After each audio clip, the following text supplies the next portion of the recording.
আগের ভিডিওটা যেখানে স্টপ হয়েছিল সেটা হচ্ছে ম্যালিয়াবিলিটি।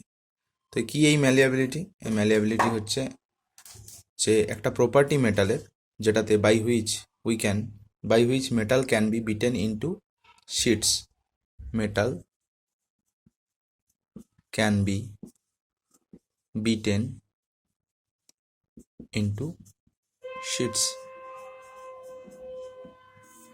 দেখো, একটা মেটালের ইউজ কি? যেমন ধরো তোমার শিপ, জাহাজে জাহাজে কি হয়, অনেক লম্বা লম্বা লোহার পাত দরকার হয়। যে কোনো কনস্ট্রাকশনেও, ব্রিজ কনস্ট্রাকশনে, হাউস কনস্ট্রাকশন, বাড়ির কনস্ট্রাকশনে, যে কোনো বিল্ডিং কনস্ট্রাকশনে, রোড কনস্ট্রাকশনে কি দরকার? মেটাল সিটস দরকার হবে, মেটালের পাত দরকার হবে, মেটালের পাতি আমরা বলি যেটা, মেটাল পাতি দরকার হবে। তো সেগুলো কি করে তৈরি করা হবে? র র মেটালকে, মানে র আয়রনকে পিটে পিটে, মানে বিটিং তাকে পিটে পিটে, হাতুড়ি দিয়ে পিটে পিটে তাকে পাতলা শিট, মানে পাতে তৈরি করা যাবে, পাতে কনভার্ট করা যাবে। এটাই হচ্ছে প্রপার্টি, এটা একটা প্রপার্টি। আর এই প্রপার্টি, মেটালের এই প্রপার্টিটাকে আমরা বলি ম্যালিয়াবিলিটি। ঠিক আছে। তারপর হচ্ছে 8 নম্বর প্রপার্টি, দ্যাট ইজ ডাকটিলিটি।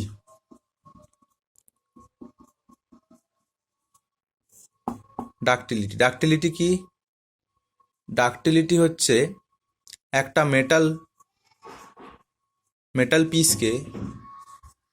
মেটাল পিসকে তাকে অনেক লম্বা ওয়্যারে কনভার্ট করা যেতে পারে, লং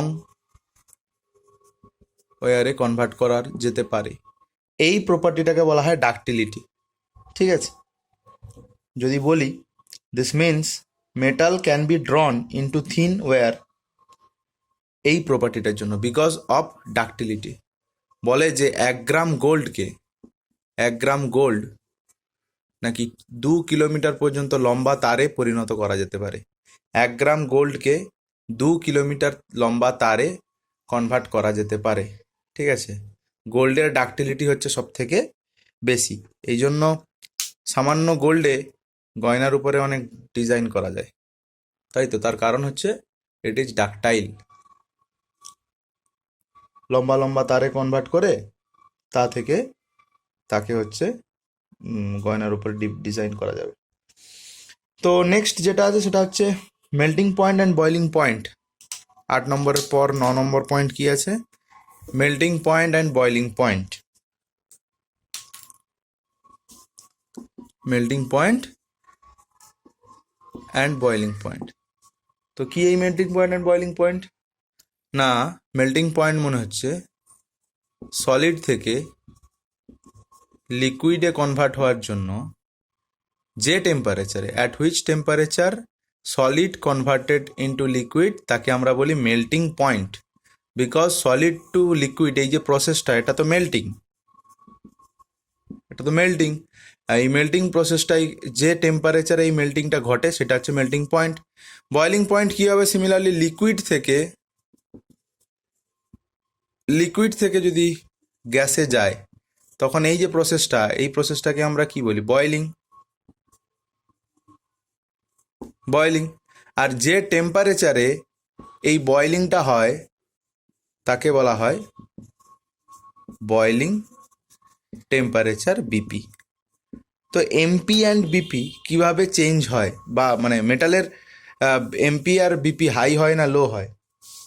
তো melting point, boiling point for all metals are very high, খুব বেশি হয়, except sodium and potassium. Sodium আর পটাশিয়ামই হচ্ছে যাদের কিনা মেল্টিং পয়েন্ট আর বয়লিং পয়েন্ট খুব কম। বাট বাকি যারা আছে, আয়রন বলো, অ্যালুমিনিয়াম, জিঙ্ক, আর কে আছে, কপার আছে, গোল্ড আছে, যতজন আছে সবার মেল্টিং পয়েন্ট আর বয়লিং পয়েন্ট হচ্ছে খুব হাই। তো এক্সেপশনাল কেসগুলো মনে রাখবে। মেল্টিং পয়েন্ট, বয়লিং পয়েন্ট হয়ে গেল। এরপর আছে ডেনসিটি। ডেনসিটি কি হবে? ডেনসিটি বহুত হাই হয়। Generally density of any metals is very high. কেন হাই? তার কারণ ডেনসিটি ইকুয়ালস টু কী হয়, মাস বাই ভলিউম। তো যতটা ভলিউম আছে তার রেসপেক্টে মাসটা অনেকটাই বেশি, এই কারণে এদের ডেনসিটি খুব হাই হয়। ঠিক আছে, তারপরে আছে কালার। এদের ফিজিক্যাল প্রপার্টিসে একটা লাস্ট টপিক, সেটা হচ্ছে কালার। কালার কি, generally they are of grey colour, but গোল্ডের কালার আমরা সবাই জানি, গোল্ডের কালার গোল্ডই হয়, সোনালি কালার। সিলভারের কালার আবার আলাদা হয়, কপারের কালার আলাদা হয়। তো জেনারেলি যত মেটাল দেখবে, সোডিয়াম, পটাশিয়াম, এরা সব গ্রে কালারের হয়। কিছু কিছু এক্সেপশন আছে, যেমন হচ্ছে গোল্ড, সিলভার, কপার, প্ল্যাটিনাম, এরা এরা বাদে জেনারেলি বাকি মেটালদের যে জেনারেল একটা কালার, সেই জেনারেল কালারটা হচ্ছে তোমার কি বলে, গ্রে।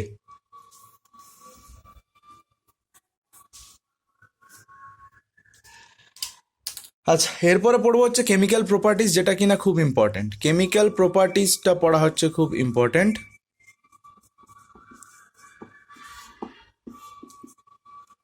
পাশে দু একটা বাচ্চা থাকে, ওগুলোকে খুন করতে পারি আমি কিছুদিনের মধ্যে। তোমাদের ক্লাস হয়তো নাও হতে পারে, এই যে বাঁশি বাজিয়ে যাচ্ছে সন্ধ্যাবেলা, ডিস্টার্ব হচ্ছে ক্লাসের। তো যাই হোক, দেখা যাক, পরে খুন করবো, ক্লাসটা নিয়ে নিই।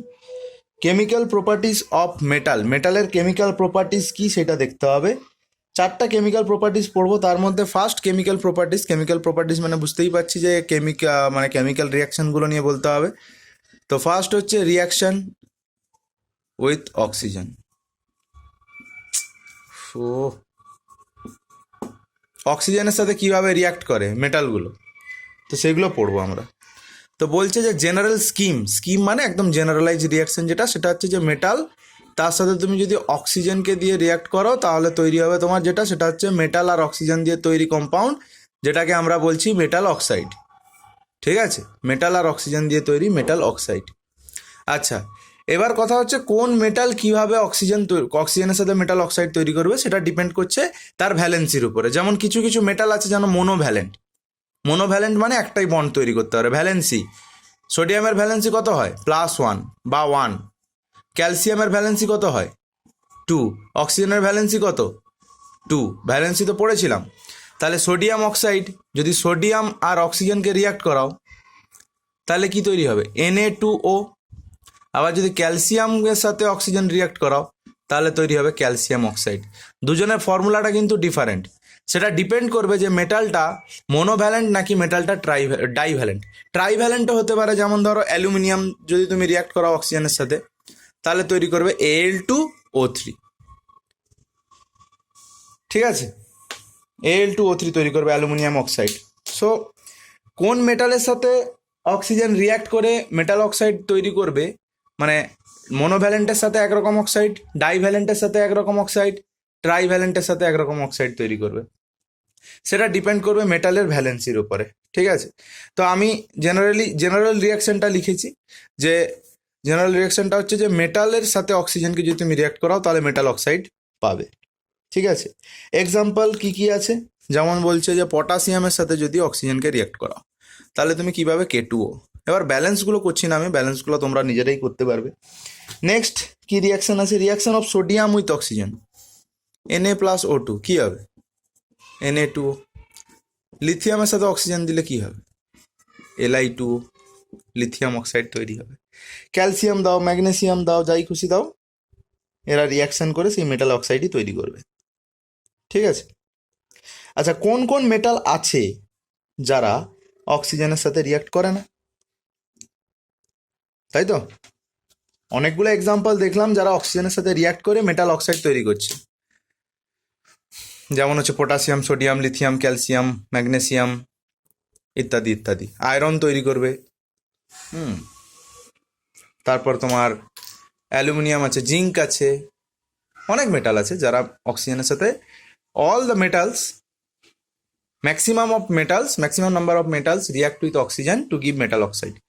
But copper, silver Ag, gold, platinum, palladium, এগুলো অক্সিজেনের সাথে রিয়াক্ট করে না। They do not react with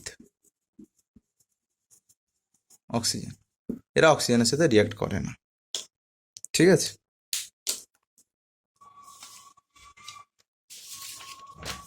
যেহেতু এরা অক্সিজেনের সাথে রিয়াক্ট করেই না, তাই এরা হচ্ছে মেটাল অক্সাইড তৈরি করে না। They do not react with oxygen, so they do not give metal oxide. Metal অক্সাইডও দেয় না এরা। ঠিক আছে, তো এবার তাহলে আমার একটা প্রশ্ন, but copper oxide is found, silver oxide is also found, তো এদেরকে আমরা কিভাবে পাই? এখনই তো বললাম যে তারা অক্সিজেনের সাথে রিয়াক্ট করে না, অক্সিজেনের সাথে রিয়াক্ট করে না তাই মেটাল অক্সাইড তৈরি করে না।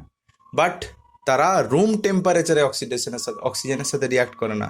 যদি আমরা হাই টেম্পারেচার ইউজ করি, if we use high temperature, then reaction could takes place. Like আমি যদি বলি কপার আছে, অক্সিজেনের সাথে রিয়াক্ট করাচ্ছ হাই টেম্পারেচারে, তাহলে কি হবে? কপার অক্সাইড তৈরি করবে। তো এই রিয়াকশনটা তখনই সম্ভব, কপার অক্সাইড তখনই তৈরি হবে যখন আমি হাই টেম্পারেচার ইউজ করব। তো এমন নয় যে এদের মেটাল অক্সাইড তৈরিই করা যাবে না, তৈরি করা যাবে, বাট হাই টেম্পারেচারে। নর্মাল টেম্পারেচারে এরা অক্সিজেনের সাথে রিয়াক্ট করে না, তাই হচ্ছে নর্মাল টেম্পারেচারে এরা অক্সাইডই তৈরি করে না। যদি আমরা হাই টেম্পারেচার ইউজ করি তাহলে এরা অক্সাইড তৈরি করতে পারবে। ঠিক আছে, তো রিয়াকশন উইথ অক্সিজেন আমি কিন্তু সেরে ফেললাম। এবার পড়বো reaction of metals with water. Second chemical properties, reaction of metals with H2। জলের সাথে এরা কিভাবে রিয়াক্ট করবে সেটা আমাদেরকে পড়তে হবে। আমি ফার্স্ট হচ্ছে দেখি যে জেনারেল রিয়াকশন, যেটাকে আমরা স্কিম রিয়াকশন বলি, সেটা হচ্ছে মেটাল প্লাস H2O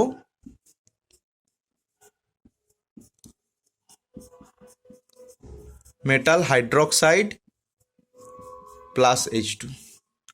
বলছে যখন কোনো মেটালকে তুমি জলের সাথে রিয়াক্ট করবে তখন তুমি পাবে সেটা হচ্ছে মেটাল অক্সাইড আর হচ্ছে হাইড্রোজেন গ্যাস। ঠিক আছে, তো এইটা হচ্ছে আমার জেনারেল রিয়াকশন বা স্কিম রিয়াকশন। এবার মেটালের জায়গায় তুমি যদি সোডিয়াম রাখো তাহলে এখানে সোডিয়াম হাইড্রোক্সাইড পাবে, যদি তুমি এখানে কপার রাখো তাহলে কপার হাইড্রোক্সাইড পাবে, যদি তুমি এখানে আয়রন রাখো তাহলে আয়রন হাইড্রোক্সাইড পাবে। যে মেটালটা রাখবে সেই মেটালের মেটাল হাইড্রোক্সাইড পাবে। তো এই যে রিয়াকশানটা দেওয়া আছে, এই রিয়াকশানটা হচ্ছে একটা জেনারেলাইজ রিয়াকশান বা একটা হচ্ছে স্কিম রিয়াকশন, এটাকে আমরা বলি স্কিম রিয়াকশন। এবার ডিফারেন্ট এক্সাম্পল দেখব যে কোন মেটাল কিভাবে রিয়াক্ট করে। তো বলছে generally metals do not react with water at room temperature। Room টেম্পারেচারে জেনারেলি মেটালসগুলো ওয়াটারের সাথে রিয়াক্ট করে না, হাই টেম্পারেচার ইউজ করতে হয়।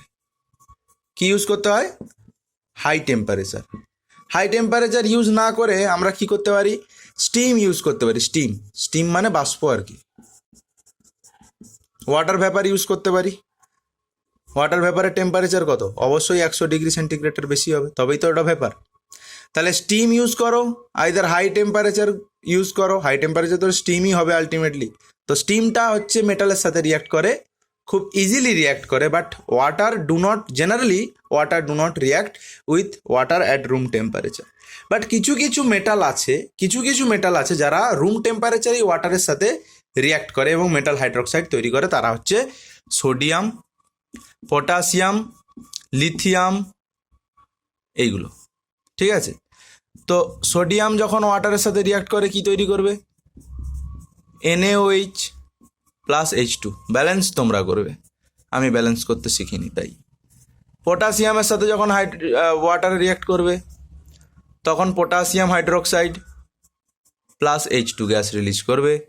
আবার যদি তুমি লিথিয়ামের সাথে H2O রিয়াক্ট করাও তাহলে লিথিয়াম হাইড্রোক্সাইড প্লাস H2। এগুলো সব একটা করে আছে। আমি একটা থাকে তাই নাও দিতে পারি, বাট আমি ব্র্যাকেট দিয়ে যদি এক দিই তাও কোনো অসুবিধা নেই। ঠিক আছে, তো এইগুলো হচ্ছে সোডিয়াম। এটা কিন্তু রুম টেম্পারেচারেই হয়, এই রিয়াকশানগুলো কিন্তু রুম টেম্পারেচারেই হবে, এগুলোর জন্য হাই টেম্পারেচার দরকার নেই।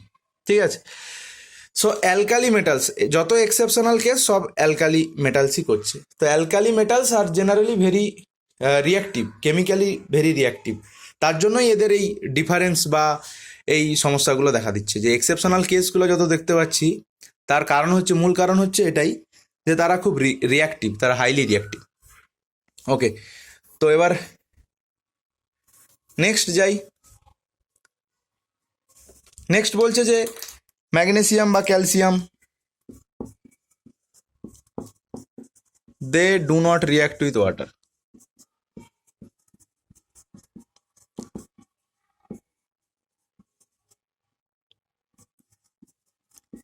But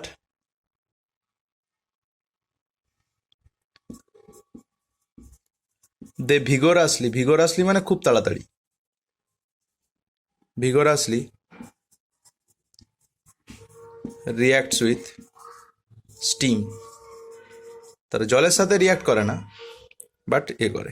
actually do not react এটা লেখা ভুল হবে। Actually calcium and magnesium reacts with water slowly, খুব স্লোলি রিয়াক্ট করে। আর যদি আমরা স্টিমের সাথে রিয়াক্ট করাই উইথ স্টিম, তাহলে ওটা ভিগোরাসলি রিয়াক্ট করবে। ভিগোরাসলি মানে খুব তাড়াতাড়ি রিয়াক্ট করবে। ওকে,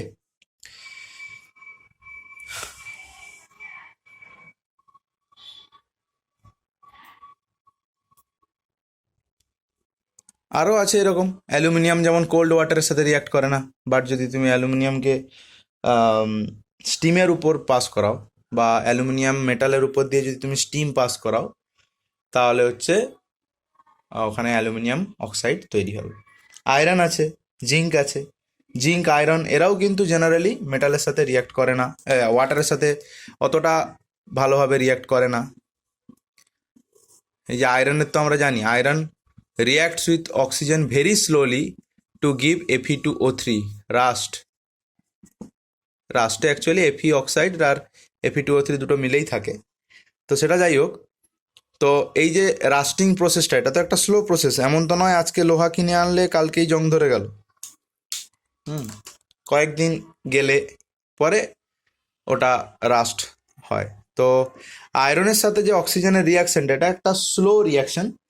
তার জন্য হচ্ছে আমরা অনেক দিন পর রেজাল্ট পাই, যেমন 6 মাস পর জং ধরে গেছে, বা বহু পুরানো লোহা আছে জং ধরে গেছে। ঠিক আছে, এটা। তো দেখি এবারে কি আছে। এবার আছে একটা রিঅ্যাক্টিভিটি অর্ডার। ওয়াটারের সাথে, মানে জলের সাথে রিয়্যাক্ট করার যে টেন্ডেন্সি, সেই টেন্ডেন্সিটা কোন মেটালের বেশি, কোন মেটালের কম, এটা একটা অর্ডার আছে। The order of reactivity of different metals toward water may be written as. তাহলে এটা কি লিখবো? Reactivity order of metals with water. জলের সাথে মেটালের রিঅ্যাক্টিভিটি অর্ডার যেটা আছে সেটা কি হয়, সেটা আমাদেরকে একটু চট করে দেখে নিতে হবে। পটাশিয়াম হচ্ছে ম্যাক্সিমাম, সোডিয়াম তারপরে কে আছে? ক্যালসিয়াম, তারপরে ম্যাগনেসিয়াম, তারপরে কে আছে রে ভাই? তারপরে অ্যালুমিনিয়াম, তারপরে জিঙ্ক, তারপরে আছে জিঙ্কের পরে কে আছে? জিঙ্কের পরে আছে iron, lead, copper, AG, gold, AU। এটা হচ্ছে অর্ডার, এই অর্ডারে রিয়্যাক্ট করে, রিঅ্যাক্টিভিটির অর্ডার। ঠিক আছে, যেমন তোমাদের রোল নাম্বার হয় 1 2 3 4 রেজাল্টের বেসিসে। রিঅ্যাক্টিভিটি টুয়ার্ড স্টাডি, যার রিঅ্যাক্টিভিটি স্টাডির প্রতি যত বেশি সে তত বেশি নাম্বার পাবে, সেখান থেকেই রোল নাম্বারটা ডিসাইড করা হয়। ঠিক একইভাবে this is the reactivity order for metals with water. জলের সাথে জলের সাথে রিয়াকশানে কোন মেটালটা তাড়াতাড়ি রিয়াক্ট করে, কোন মেটালটা স্লো রিয়াক্ট করে সেটার অর্ডার হচ্ছে এইটা। নেক্সট থার্ড কেমিক্যাল প্রপার্টিসে যাব। কিসে যাব? Third chemical properties, reaction of metal with dilute acid. Third chemical properties কি? Reaction of metals with dilute acid. যে কোনো একটা মেটাল আছে, এম দিয়ে আমি মেটালটাকে ডিনোট করছি, তার সাথে আমি একটা কোনো ডাইলিউট অ্যাসিড রিয়াক্ট করাচ্ছি, তাহলে কি তৈরি হবে? একটা মেটাল সল্ট তৈরি হবে, মেটাল সল্ট তৈরি হবে আর হাইড্রোজেন গ্যাস তৈরি হবে। ঠিক আছে, এটা হচ্ছে আমার জেনারেল রিয়াকশন বা স্কিম অফ দ্য রিয়াকশন। ঠিক আছে, তো দেখি সোডিয়াম কিভাবে রিয়াক্ট করছে। সোডিয়াম মেটাল হিসাবে আমি কাকে নিলাম? সোডিয়াম। এর সাথে কাকে রিয়াক্ট করাবো? Dilute acid. ডাইলিউট অ্যাসিডের একটা এক্সাম্পল ডাইলিউট HCl।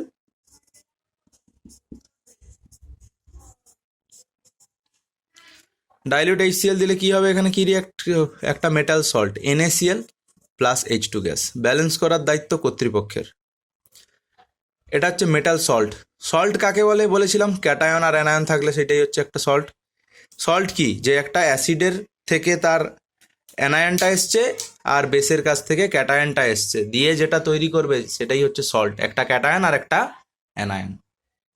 তো এখানে Na আর HCl এর কাছ থেকে Cl মাইনাস নিল, আর Na একটা ইলেকট্রন ছেড়ে হয়ে গেল Na প্লাস। তো এই Na প্লাস আর Cl মাইনাস রিয়াক্ট করে করলো NaCl, আর এই যে H প্লাস ছেড়েছে এই H প্লাস হয়ে গেল H2। এবার এটাকে ব্যালেন্স করলে এইরকম হয়ে যাবে, সেটা বড় কথা নয়। বড় কথা হচ্ছে রিয়াকশনটাকে বুঝতে পারা। এবার সোডিয়ামের জায়গায় পটাশিয়াম বসাও, ম্যাগনেসিয়াম বসাও, যাকে খুশি বসাও, যে কোনো মেটালকে বসাও, তুমি একটা রেজাল্ট পাবে। H2 গ্যাস এভলভ হবে, আর H2 গ্যাস এভলভ হলে তুমি হচ্ছে বুঝতে পারবে যে ওখানে একটা মেটাল আছে। তো evolution of H2 gas also determines the presence of metal. যদি কোনো মেটাল প্রেজেন্ট থাকে তাহলে ওখানে H2 গ্যাস রিলিজ হবে। তো এখান থেকে আমরা বুঝতে পারি যে ওখানে কোনো না কোনো রিয়াকশনটাতে কেউ না কেউ মেটাল প্রেজেন্ট আছে। ঠিক আছে, এবার ওই একই রকমভাবে copper, gold, silver are known as Nobel metals, তারা ডাইলিউট অ্যাসিডের সাথে ওয়াটারের সাথে কারোর সাথে রিয়াক্ট করে না। কে আছে? কপার, সিলভার আর হচ্ছে copper, silver, gold, AU।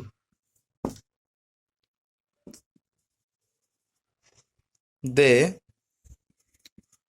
do not react with H2O or dilute acid। তারা ডাইলিউট অ্যাসিডের সাথেও রিয়াক্ট করে না আর ওয়াটারের সাথেও রিয়াক্ট করে না। তাই এদেরকে কি নামে ডাকা হয়? এদেরকে ভালোবেসে আমি নোবেল গ্যাস বলি। সরি, নোবেল গ্যাস বলছি, নোবেল মেটালস। নোবেল গ্যাস তো আলাদা হয়ে গেল, নোবেল মেটাল বলা হয়। ঠিক আছে, তো এটা ছিল তোমার হচ্ছে যাবতীয় তথ্য reaction of metals with dilute অ্যাসিডের সাথে। এবার বলছে যে ডাইলিউট অ্যাসিডে তুমি ডাইলিউট HCl ব্যবহার করতে পারো, ডাইলিউট H2SO4ও ব্যবহার করতে পারো, কিন্তু ডাইলিউট HNO3 ব্যবহার করা যায় না। কি বললাম? যে ডাইলিউট অ্যাসিডের জায়গায় তুমি ডাইলিউট HCl ব্যবহার করতে পারো, ডাইলিউট H2SO4 ব্যবহার করতে পারো, কিন্তু ডাইলিউট HNO3 ব্যবহার করতে পারো না। কেন? তার কারণ নাইট্রিক অ্যাসিড বা HNO3 is strong oxidizing agent and it oxidize the hydrogen gas H2 into water, H2O তে কনভার্ট করে দেয়। তাহলে ঘটনাটা কি দাঁড়াচ্ছে? একটু মুছে করে ভালো করে লিখি যে নাইট্রিক অ্যাসিডের সাথে রিয়াকশন করলে কোথায় সমস্যাটা হচ্ছে। সমস্যাটা হচ্ছে এইটা যে যদি তুমি মিক্সচারে নাইট্রিক অ্যাসিড ইউজ করে থাকো HNO3, তো এই HNO3 অ্যাসিডটা আবার H2O কে অক্সিডাইজ করে দিবে। কি করে দিবে? অক্সিডাইজ করে দিবে। কেন অক্সিডাইজ করে দিবে? তার কারণ HNO3 হচ্ছে অক্সিডাইজিং এজেন্ট। বুঝতে পারলে? যেহেতু নাইট্রিক অ্যাসিড একটা অক্সিডাইজিং এজেন্ট, তো এই অক্সিডাইজিং এজেন্টটা কি করবে, এইচ টুকে হাইড্রোজেন গ্যাসকে অক্সিডাইজ করবে। কাউকে অক্সিডাইজ করা মানে কি, একটা অক্সিজেন দিয়ে দেওয়া। তাহলে হাইড্রোজেন গ্যাসকে যদি একটা অক্সিজেন দিয়ে দাও তাহলে কি হয়ে যাবে, এটা ওয়াটার হয়ে যাবে। আর এই HNO3টা নিজে NO2 গ্যাসে কনভার্ট হয়ে যাবে। ঠিক আছে? তো এই প্রসেসটার জন্য হচ্ছে আমরা HNO3কে ব্যবহার করতে পারি না। We can not use HNO3 because H2 gas is converted into H2O and NO2 gas. ঠিক আছে? তো এটার জন্য আমরা ডাইলিউট নাইট্রিক অ্যাসিড ব্যবহার করলে H2O গ্যাস পাবো না, H2 গ্যাস ইভলভ হবে না। ঠিক আছে? তাই আমরা মেটালের প্রেজেন্সও আইডেন্টিফাই করতে পারবো না, কারণ আমরা জানি যে metal plus acid is equals to metal salt plus hydrogen gas. Hydrogen গ্যাসকে আইডেন্টিফাই করতে পারলে তবে বুঝতে পারবো যে ওখানে মেটাল আছে। এবার যদি হাইড্রোজেন গ্যাস না বেরোয় তাহলে তো মেটালকে আমরা আইডেন্টিফাই করতে পারবো না। তাহলে আমার ডাইলিউট নাইট্রিক অ্যাসিড ব্যবহার করে লাভ কি হবে যদি আমরা মেটালকে আইডেন্টিফাই না করতে পারি? সেই জন্য এটা বাদ। এরপরে একটা রিঅ্যাক্টিভিটি অর্ডার আছে। সেই রিঅ্যাক্টিভিটি অর্ডারটা কি বলছে? রিঅ্যাক্টিভিটি অর্ডারটা বলছে যে reactivity order of the metals towards dilute acid. এই যে মেটাল, এই যে রিঅ্যাক্টিভিটি অর্ডারটা লিখবো, এটা হচ্ছে reactivity order of metals towards dilute acid. Dilute অ্যাসিডের প্রতি এদের যে রিঅ্যাক্টিভিটি অর্ডার সেইটা হচ্ছে K greater than Na greater than Ca greater than Mg greater than aluminium greater than zinc greater than iron greater than copper greater than mercury Hg and greater than silver Ag। যে অর্ডার, ঠিক আছে, হয়ে গেল। এরপরে চলে যাব metal oxide. তাহলে তিনটা প্রপার্টি ছিল কেমিক্যাল প্রপার্টি, যেটা আমরা পড়ে নিয়েছি। এরপরে এই যে মেটাল অক্সাইডগুলো তৈরি হলো না, এই মেটাল অক্সাইডগুলোর আবার কেমিস্ট্রি আছে, কিন্তু সেটা পড়বো নেক্সট ভিডিওতে। কেমন? Chemical properties of metal oxide পড়বো নেক্সট ভিডিওতে।